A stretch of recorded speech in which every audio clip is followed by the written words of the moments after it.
Viral di media sosial video yang menampilkan seekor buaya tiba-tiba muncul di rumah warga desa Muara Badak Ulu, Kutai Kertanegara, Kalimantan Timur. Dalam video yang diunggah akun Instagram @info_kukar, buaya berukuran besar itu tampak berada di bawah kolong-kolong rumah seorang warga. Alhasil, warga sekitar dibuat geger.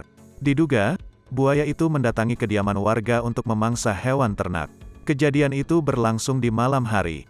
Warga pun beramai-ramai menyoroti buaya itu dengan lampu senter. Saat disorot, buaya itu tampak tengah memakan seekor ayam milik warga. Video viral tersebut sontak menuai beragam tanggapan dari netizen. Salah satu netizen mengaku tak tahu bila Muara Badak dihuni buaya.